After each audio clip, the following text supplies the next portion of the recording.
کو گواہ بنتے ہیں۔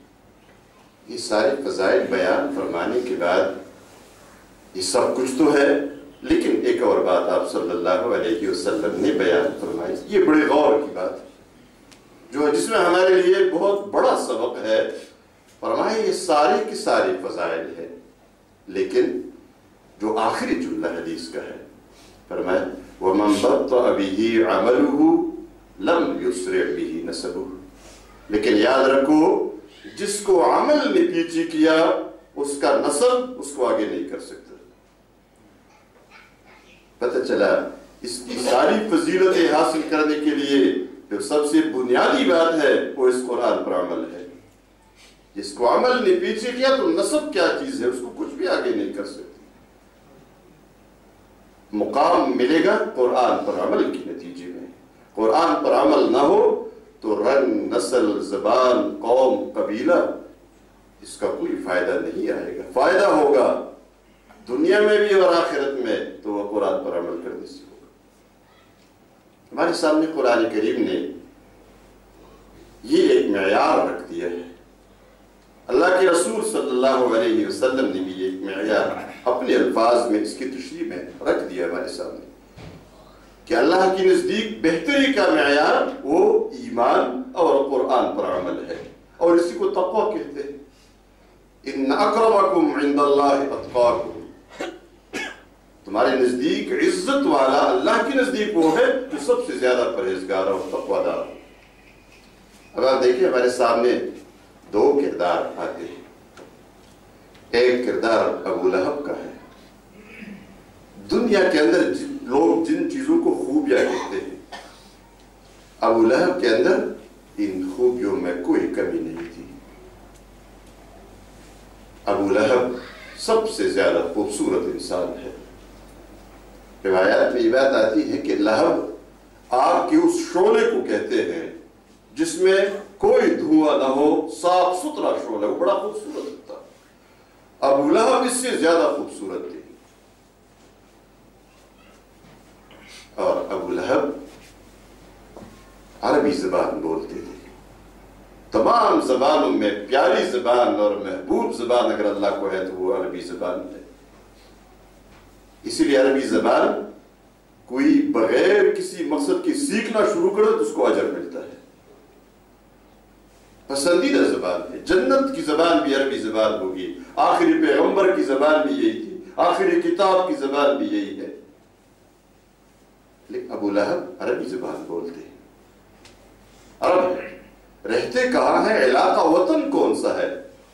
وہ زمین جو پورے روئے زمین میں اللہ کی نزدیک پسندیدہ زمین ہے، پسندیدہ ٹکڑا ہے، اسی پر رہتے ہیں، اور حرم کے اندر اس کی زندگی کا اکثر حصہ گزرتا ہے۔ یہ بھی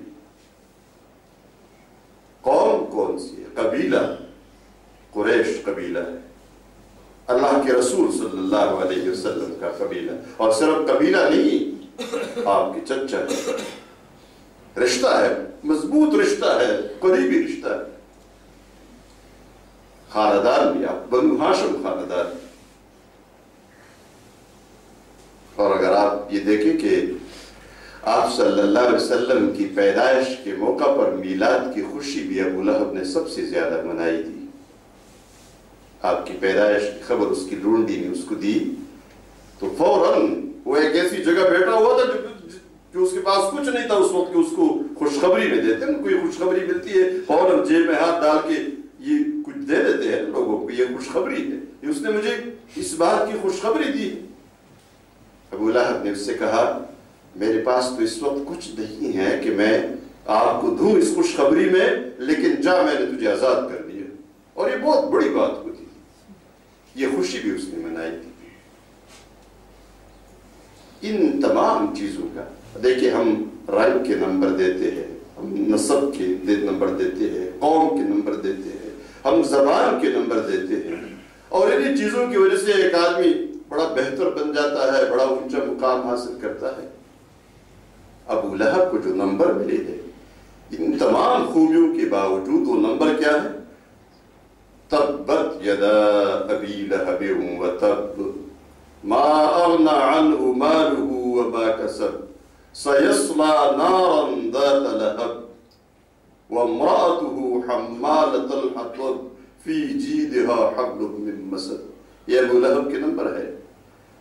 ہلاک ہو جائے ابو لہب کے دونوں ہاتھ، اور ہلاک ہو گیا۔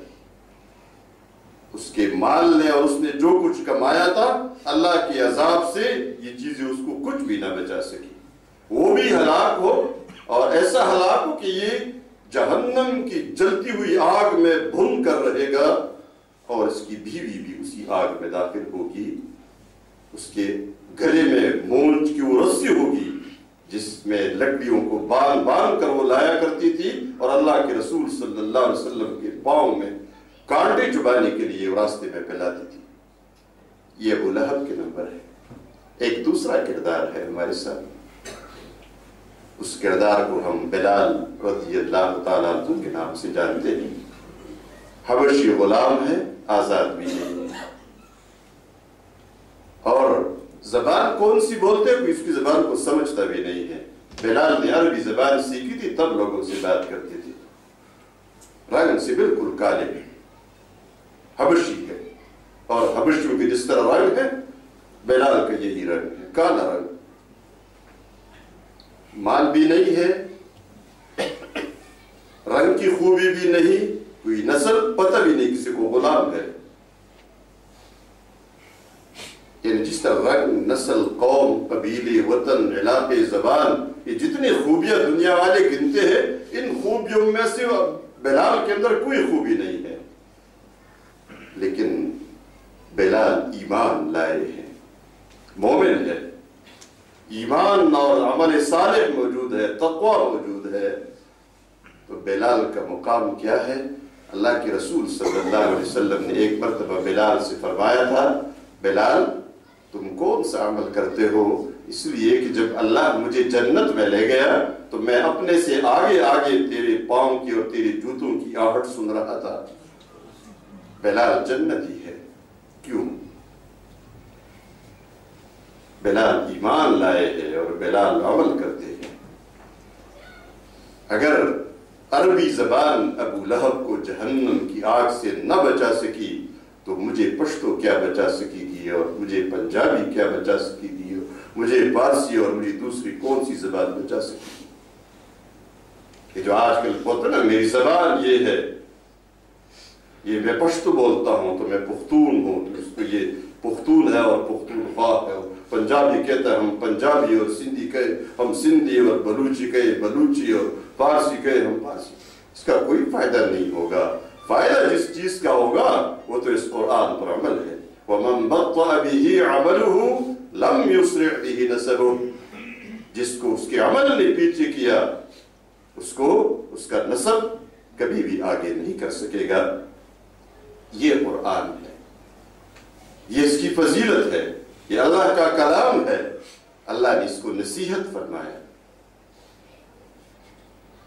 فرمایا یا ایھا الناس، اے لوگوں سے مراد اے مومنو نہیں کہا، اے لوگوں، خواہ یہودی ہو، خواہ نصرانی ہو، خواہ ہندو ہو، سکھ ہو، جو کچھ بھی ہو، سب لوگوں کو مخاطب فرمایا۔ قد جاءتکم موعظۃ من ربکم، تمہارے پاس تمہارے رب کی طرف سے نصیحت آئی ہے۔ دیکھیے نصیحت ہم اچھی طرح جانتے ہیں، نصیحت کسے کہتے ہیں؟ سادہ الفاظ میں اگر ہم نصیحت کی تشریح کریں تو کہتے ہیں لوگ وہ پیاری بات، وہ دل پذیر بات، وہ خوبصورت بات جو کسی کو اس لیے کہی جائے کہ تمام نقصانات سے اس کو بچائے اور تمام فائدے اس کو دے۔ باپ اپنے بچوں کو نصیحت کرتا ہے، ماں اپنے بچوں کو نصیحت کرتی ہے، کس لیے کرتی ہے؟ اسی لیے تو کرتی ہے کہ فائدے دے، نقصانات سے بچائے۔ استاد اپنے شاگردوں کو نصیحت کرتا ہے، اسی لیے تو کرتا ہے کہ نقصانات سے بچائے۔ نصیحت کو جو بچہ مان لے پاس ہو جاتا ہے، جو نصیحت کو چھوڑ دے فیل ہو جاتا ہے۔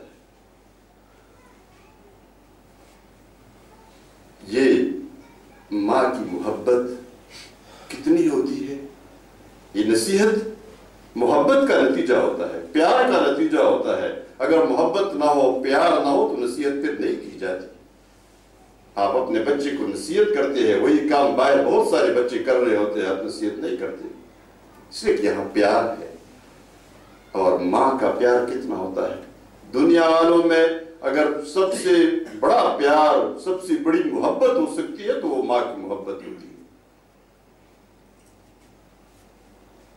لیکن ماں کی اس محبت میں آپ نے دیکھا ہوگا کبھی کبھار بچے کو کوئی کام حوالے کیا ہوتا ہے لیکن بچہ بیمار ہوتا ہے، بچہ تھکا ہوا ہوتا ہے، تو ماں کیا کہتی ہے؟ ماں کی محبت کا تقاضا ہے، نہیں بیٹا آج آپ نے یہ کام نہیں کرنا، بس آپ آرام کریں، آپ ٹھیک ہو جائے، آپ صحت مند ہو جائے، آپ کی تھکاوٹ نہ ہو، پھر یہ کام آپ کر دیں گے۔ یہی بات اللہ کی ہے، کتنے مہربان ہیں اپنے بندوں پر، ماں سے بھی زیادہ مہربان، ایک ماں نہیں 70 ماؤں کی محبت جمع ہو اس سے بھی زیادہ اپنے بندوں پر مہربان ہے۔ یہ مہربانی ہے یا نہیں ہے؟ ہم پر ابھی ہم نے 4 رکعت نماز پڑھی ہے امام کے پیچھے، اگر یہ آپ میں سے کوئی شخص 2 رکعت پڑھے تو یہ نماز قبول ہو جائے گی؟ کبھی نہیں ہوگی۔ لیکن جب ہم سفر میں ہوتے ہیں پھر کیا ہوتا ہے؟ مہربان رب اجازت دیتا ہے، میرے بندے 2 رکعت پڑھو۔ یہ کیا ہے؟ یہ محبت ہے۔ سفر میں آپ تک تھے اور اس نماز میں اپنا طریقہ ہے نا، فرض نماز ہم پڑھتے ہیں، ہم کھڑے ہو جاتے ہیں، قیام کرتے ہیں، رکوع کرتے ہیں، سجدہ کرتے ہیں، لیکن جب ہم بیمار ہوتے ہیں اور ہم اٹھ نہیں سکتے، کھڑے نہیں ہو سکتے، تو مہربان رب اجازت دیتے ہیں، میرے بندے بیٹھ کر پڑھو۔ ہم بیٹھ کر بھی نہیں پڑھ سکتے، میرے بندے لیٹ کر اشارے سے پڑھو۔ ہمارے ٹانگوں میں تکلیف ہو جاتی ہے، کھڑے نہیں ہو سکتے، سجدے میں نہیں جا سکتے، بیٹھو اور اشارے سے سجدہ کرو۔ یہ مہربانی ہے، محبت ہے۔ ایک روزہ کوئی توڑتا ہے تو کتنی سزا ہے؟ 60 روزے مسلسل رکھے گا تب بھی اسے ایک روزے کی جو اجر ہے، اس کی جو فضیلت ہے، جو اہمیت ہے، اس کو یہ نہیں پا سکتا ہے۔ لیکن جب ہم بیمار ہو جاتے ہیں اور ڈاکٹر کہتا ہے یہ اینٹی بائیوٹک ہے اور آپ نے ہر 6 گھنٹے کے بعد ایک کیپسول لینا ہے، کیا ہوتا ہے؟ مہربان رب اجازت دے دیتے ہیں، میرے بندے یہ دوائی بھی کھاؤ اور کھانا بھی کھاؤ، ٹھیک ہو جاؤ گے، شمار پوری کر لو۔ یہ محبت ہے، یہ محبت کرنے والی ہستی، یہ ہمارا رب ہے۔ ہمارا رب ہمیں نصیحت کرتا ہے، قد جاءتکم موعظۃ من ربکم، تمہارے رب کی طرف سے تمہیں نصیحت آئی ہے، اس نصیحت کو قبول کرو، نجات پاؤ گے، اس نصیحت کو چھوڑ دو گے تو تباہ ہو جاؤ گے۔ میرے رب نے تو صاف صاف فرمایا ہے، اعلان فرمایا ہے، وَمَنْ أَعْرَضَ عَنْ ذِكْرِي فَإِنَّ لَهُ مَعِيشَةً ضَنْكًا، جس نے بھی میرے اس کتاب سے، میرے ذکر سے اعراض کیا، اس کی زندگی تنگ کر دوں گا، اس کی زندگی تنگ کر دوں گا۔ آج ہماری پوری ذلت کا آپ جائزہ لے لیں، یہ قومیں ذلیل ہوتی ہے، ایسی نہیں ہوتی کہ فوراً اچانک ان کی ذلت آ جاتی ہے، پیچھے ایک بڑا پس منظر ہوتا ہے۔ اپنے تاریخ کو دیکھیں اور اس پر نظر ڈالیں اور غور کریں، یہ ذلت کیوں ہے؟ ہم نے اس نصیحت کو چھوڑ دیا ہے، اس کو پس پشت ڈالا، ہم ذلیل ہو گئے۔ ہمارا رب پھر اس نصیحت کو ہمارے سامنے پیش فرما دیتے ہیں، اس نصیحت کو پھر لے لو، ابھی اس نصیحت کو قبول کرو، اس پر عمل کرو، تم پھر کامیاب ہو جاؤ گے، اور یہ تمہارے دلوں کی بیماریوں کے لیے شفا ہے۔ دلوں کے اندر جتنی بیماریاں ہیں، یہ ہم تو اکثر دلوں کی بیماری سے کئی ٹیوب بلاکیج ہو جائے تو ہم کہتے ہیں اس کے لیے یہ شفا ہے، یہ آیت اس کی دوا ہے، اور یہ فلاں بیماری ٹھیک ہوگی اور فلاں ٹھیک ہوگی۔ قرآن کریم کو میڈیکل سٹور بنا دیتے ہیں ہم، لیکن یہاں وہ نہیں، یہ دل کی روحانی بیماریوں کے علاج ہے۔ انسان کا جسم اور انسان کی روح الگ الگ چیزیں ہیں۔ انسان کا جسم اس زمین سے پیدا ہوا اور اللہ نے اسی زمین میں اس کا علاج بھی پیدا فرمایا ہے۔ اس کی روح آسمان سے آئی، قُلِ الرُّوحُ مِنْ أَمْرِ رَبِّي، اور اس کا علاج بھی اوپر سے نازل کیا ہے۔ یہ قرآن روح کا علاج ہے۔ یہ تمہارے عقیدے کو ٹھیک کرے گا، یہ نظریے کو ٹھیک کرے گا، یہ فکر کو ٹھیک کرے گا، یہ خیالات کو درست کر دے گا، یہ اپنی مرضی کے مطابق بنا دے گا۔ یہ ہدایت ہے اور یہ رحمت ہے۔ وَهُدًى وَرَحْمَةٌ لِّلْمُؤْمِنِينَ۔ کسی کو ہدایت چاہیے، سیدھا راستہ چاہیے، تو فرمایا إِنَّ هَذَا الْقُرْآنَ يَهْدِي لِلَّتِي هِيَ أَقْوَمُ۔ یہ قرآن اس راستے کی طرف رہنمائی کرتا ہے جو سیدھا راستہ ہے، جو ٹھیک راستہ ہے۔ کوئی اللہ کی رحمت کا طالب ہو تو قرآن کے ساتھ اپنے آپ کو جوڑ دے، رحمتیں آ جائے گی، رحمتیں نازل ہوں گی۔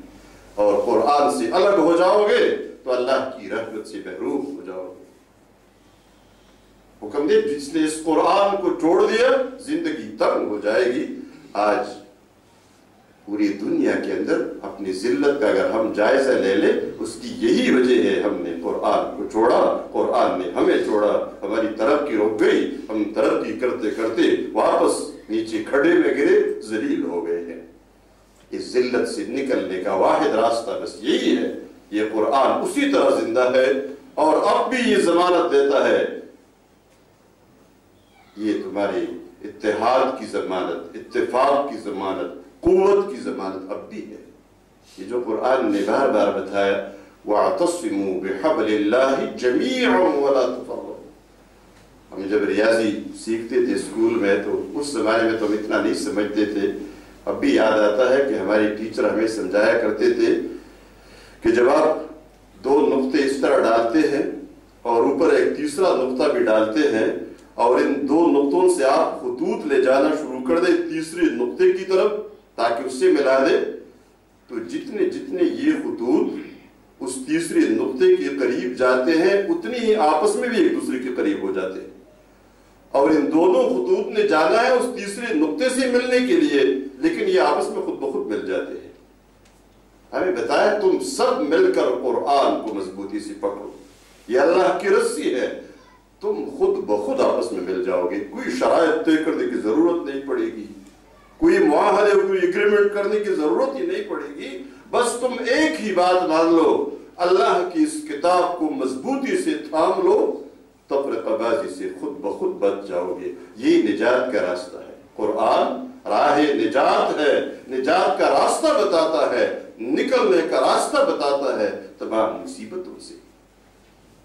اور فرمایا ایک ہی کتاب ہے، ایک ہی ذریعہ ہے جس سے تمہیں خوش ہونا چاہیے، خوشی کی اجازت دی۔ فرمایا قل، ان سے کہہ دیجیے اے پیغمبر، ان سے کہہ دیجیے بفضل اللہ وبرحمتہ فبذلک فلیفرحوا فبذلک فلیفرحوا هو خیر مما یجمعون۔ میرے بندوں سے کہہ دیجیے کہ اللہ کے فضل اور اس کی رحمت سے خوش ہو جائے۔ اللہ کا فضل ایمان ہے اور اس کی رحمت قرآن ہے، ان دونوں سے خوش ہو جائے اور ہمیشہ خوش رہے، اسی نعمت سے خوش رہے۔ کیوں؟ هو خیر مما یجمعون، یہ ان تمام خزانوں سے بہتر ہے جو دنیا والے جمع کرتے ہیں۔ جس نے قرآن کا ناظرہ پڑھ لیا خوش ہو جائے، جس نے ترجمہ اور تفسیر پڑھ لی خوش ہو جائے۔ تمہاری خوشی دنیا کی بھی اس قرآن کے ساتھ ہے اور آخرت میں بھی اس قرآن کے ساتھ ہے۔ سورہ مزمل کو ہم پڑھتے ہیں بھی یہی بات سامنے آتی ہے، ان هذه تذکرہ ان هذه تذکرہ فمن شاء اتخذ الى ربه سبیلا۔ یہ نصیحت ہے، یہ قرآن نصیحت ہے، جو چاہے اپنے رب کی طرف جانے والا راستہ مضبوطی کے ساتھ پکڑ لے اور اسی پہ چلے، کامیابی کی ضمانت ہے، کامیابی کا راستہ ہے۔ نبی کریم صلی اللہ علیہ وسلم نے دنیا کے تمام لوگوں کے اندر بہتر کون ہے فیصلہ فرمایا۔ فرمایا خیرکم من تعلم القرآن وعلمہ، تم میں اللہ کے نزدیک سب سے زیادہ بہتر وہ شخص ہے، وہ مرد ہو یا عورت ہو، دونوں، جو قرآن کو سیکھے اور دوسروں کو سکھائے۔ حضرت عبد الرحمن السلمی رحمہ اللہ ایک مشہور تابعی عالم گزرے ہیں جو مسلسل قرآن پڑھایا کرتے تھے. ان کے درس کا مسند جو تھا جس پر بیٹھتے تھے قرآن ہی پڑھایا کرتے تھے. ایک مرتبہ کسی نے اس سے کہا کہ تمہیں ایک حدیث پہنچی. اس نے کہا کون سی حدیث؟ تو سوال کرنے والے نے یہ حدیث سنائی خیرکم من تعلم القرآن وعلمہ. ایک اور روایت میں بخاری کی ان افضلکم من تعلم القرآن وعلمہ. اس نے فرمایا اسی نے تو یہاں بٹھایا ہے کہ میں کوئی اور کام کرتا ہی نہیں ہوں, بس یہی کام کرتا ہوں کہ یہی حدیث مجھ تک پہنچی, اسی نے یہاں بٹھایا ہوا. جس کو قرآن نے بند رکھا قرآن آخرت میں اس کے لیے شفیع بنے گا. اسی وجہ سے آپ صلی اللہ علیہ وسلم نے فرمایا اقرأوا القرآن اقرأوا القرآن فإنه يأتي يوم القيامة شفيعا لأصحابه. قرآن کو پڑھا کرو, قرآن کو پڑھا کرو, اس لیے کہ قیامت کے دن یہ اپنے دوستوں کے لیے سفارش کرتا ہوا آئے گا. اور پھر سورہ بقرہ کی فضیلت بتائی اقرأوا البقرہ اقرأوا البقرہ. بقرہ کو ضرور پڑھا کرو. یہ لمبی حدیث ہے جس کے آخر میں یہ جملہ ہے. فضیلت قرآن کے حوالے سے حدیث ہے. آخر میں سورہ بقرہ کی فضیلت بتائی. بقرہ کو پڑھا کرو اس لیے فإن أخذها بركة وتركها حسرة ولا تستطيعها البطلة. اس کا لینا یعنی اس کا پڑھنا, سمجھنا, سیکھنا, عمل کرنا برکت ہے. اس کو چھوڑ دینا حسرت اور افسوس ہے قیامت کے دن. اور جس گھر میں یہ سورت پڑھی جاتی ہے اس گھر پر جادوگر کا جادو کبھی اثر نہیں کر سکتا. یہ قرآن کی فضیلت بتائی اللہ کے نبی صلی اللہ علیہ وآلہ وسلم نے. اسی کتاب کو دعوت کا ذریعہ اللہ کے رسول نے بنایا. اسی کو پوری دنیا کی اصلاح کا ذریعہ بھی بنایا. مدینہ والے اسلام قبول کرنے لگے, آپ نے داعی کو بھیجا, لیکن داعی کو کس لیے بھیجا تھا کہ وہاں جا کر یثرب والوں کو قرآن پڑھاؤ. سب سے پہلے قرآن پڑھاؤ, یہی ہدایت کا ذریعہ ہے. اور مکہ فتح ہوا, 2 صحابہ کو بھیجا. آپ صلی اللہ علیہ وسلم نے خود متعین فرمایا جا کے مکے والوں کو قرآن پڑھاؤ. یہی کامیابی کی ضمانت ہے. اور یہ صرف مردوں کا بھی کام نہیں ہے کہ مردوں کو قرآن پڑھایا جائے, دین کا علم دیا جائے, درس قرآن میں شریک ہو جائے اور خواتین اس سے محروم رہ جائے. ہمارے معاشرے میں جو تضاد ہے, کنٹراڈکشن ہے, وہ بڑا عجیب ہوتا ہے. بڑے عجیب مناظر اس کے سامنے آتے ہیں. ہمارے ہاں سرحد میں بھی پوری پاکستان میں ایک سلسلہ چلتا ہے, قرآن کا درس ہوتا ہے.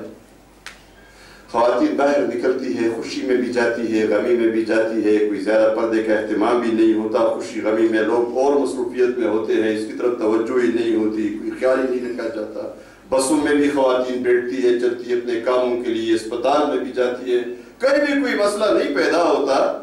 لیکن جو ہی درس قرآن میں خاتون باپردہ ہو کر, کوئی خاتون اس کے بغیر اپنے گھر میں باہر پردہ کرے نہ کرے, قرآن کے درس میں آتی ہے تو وہ پردہ کرتی ہے, اپنے آپ کو خوب احترام کا ایک نمونہ بنا دیتی ہے.